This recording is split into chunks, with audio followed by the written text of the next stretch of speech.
پاکستان کی سرزمین پر وہ وقت آیا جب بارشیں محض بارشیں نہ رہیں۔ جو پانی کھیتوں کو سیراب کرتا تھا وہی ایک قیامت خیز ریلے کی صورت میں اترا۔ زندگی کا نشان سمجھے جانے والا پانی اسی سال موت بربادی کی علامت بن گیا۔ یہ پاکستان کی تاریخ کے بدترین سیلابوں میں سے ایک تھا۔ 33 ملین انسان متاثر ہوئے، ہزاروں بستیاں صفحہ ہستی سے مٹ گئیں، 1700 سے زائد افراد جاں بحق ہوئے۔ صرف پنجاب میں 13 لاکھ ایکڑ زمین کھڑی فصلوں سمیت تباہ ہو گئی۔ کپاس، چاول، مکئی، گنا سب برسوں کی محنت کے ساتھ بہہ گئے۔ ملک کو مجموعی طور پر 28 بلین ڈالر سے زائد نقصان اٹھانا پڑا۔ لیکن یہ صرف اعداد و شمار نہیں تھے، یہ ہر اس ماں کی چیخ تھی جس نے اپنے بچے کو کھو دیا، ہر اس کسان کی آہ تھی جس کی فصل زمین میں دفن ہو گئی، اور ہر اس بچے کی خاموشی تھی جس کا اسکول، جس کی کتابیں، جس کے سپنے پانی کے ساتھ بہہ گئے۔ ایسے میں جب ہر طرف بے بسی اور اندھیرا چھا رہا تھا، ایک قافلہ نکلا، نوجوانوں کا قافلہ۔ یہ قافلہ تھا مسلم اسٹوڈنٹس لیگ کی مددگار ٹیم۔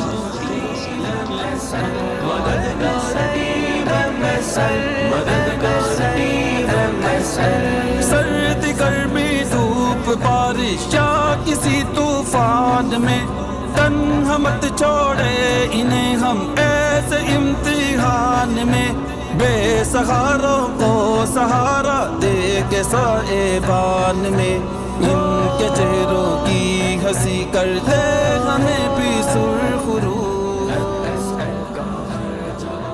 وہ وہاں پہنچے جہاں سڑکیں ٹوٹ چکی تھیں، جہاں راستے نہیں رہے تھے، جہاں لوگ ہاتھ باندھ کر کسی مسیحا کے منتظر تھے۔ یہ ٹیم خالی ہاتھ نہیں گئی، انہوں نے کشتیوں اور اپنے بازوؤں کے سہارے لوگوں کو محفوظ مقامات تک پہنچایا، بچوں کو باہوں میں تھاما، بزرگوں کو کندھوں پہ سہارا دیا، اور یوں زندگیاں بچائی گئیں۔ پھر ریلیف کا مرحلہ شروع ہوا، کھانے کے پیکٹ تقسیم ہوئے، صاف پانی پہنچایا گیا، ادویات فراہم کی گئیں، کیمپ لگا کر بے گھر خاندانوں کو چھت دی گئی، جہاں ضرورت تھی وہاں موبائل میڈیکل کیمپس بھی لگے۔ مگر مددگار ٹیم یہیں نہیں رکی، انہوں نے سوچا مکان دوبارہ بن سکتے ہیں، کھیت دوبارہ لہلہا سکتے ہیں، مگر اگر بچوں کی تعلیم چھن گئی تو یہ خلا کبھی پر نہیں ہوگا۔ یہ سوچ ان کے دلوں میں گونجی، اور پھر جنم لیا ایک بڑے فیصلے نے، مددگار سکولز کا قیام۔ بالا کوٹ سے بنیر تک، جنوبی پنجاب سے لاہور تک، جہاں کہیں سیلاب نے بچوں کو کلاسوں سے محروم کیا، وہاں عارضی سکول قائم کیے گئے۔ یہ سکول صرف کتب پڑھانے کی جگہ نہیں تھے، یہاں مقصد تھا ایک نئی بنیاد ڈالنا۔ ان سکولوں میں نصاب صرف دنیاوی تعلیم تک محدود نہیں تھا، یہاں دین اور اخلاقی تربیت بھی شامل کی گئی، بچوں کو دعائیں سکھائی گئیں، آداب زندگی بتائے گئے، ساتھ ساتھ ریاضی، اردو اور دیگر مضامین بھی پڑھائے گئے۔ یہ صرف تعلیم نہیں تھی، یہ مستقبل کی تعمیر تھی۔ یہ بچوں کو یہ احساس دلانا تھا کہ وہ اکیلے نہیں ہیں، ان کے پیچھے ایک کارواں ہے جو ان کے آج کے ساتھ ساتھ ان کے کل کا بھی محافظ ہے۔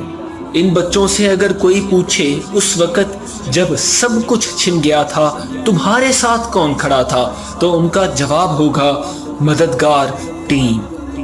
یہ نام محض ایک تنظیم کا نہیں، ایک احساس کا ہے، احساس تحفظ، احساس ہمدردی اور احساس تعمیر۔ یہ داستان ابھی ختم نہیں ہوئی۔ مددگار ٹیم کا سفر ریلیف سے شروع ہوا، لیکن یہی نہیں رکا۔ آج یہ سفر تعلیم تک جا پہنچا ہے۔ ملک کے مختلف حصوں میں 19 مددگار سکولز قائم ہو چکے ہیں، جہاں 2000 سے زائد بچے علم حاصل کر رہے ہیں۔ صرف تعلیم ہی نہیں، مسکراہٹ بانٹنے کے لیے اب تک 29,000 سے زائد تحائف بچوں تک پہنچائے جا چکے ہیں، اور یہ سفر یہیں رکے گا نہیں۔ یہ سفر ہے تعلیم سے تعبیر تک، اور تعبیر سے تعمیر تک، ایک روشن مستقبل کی تعمیر تک۔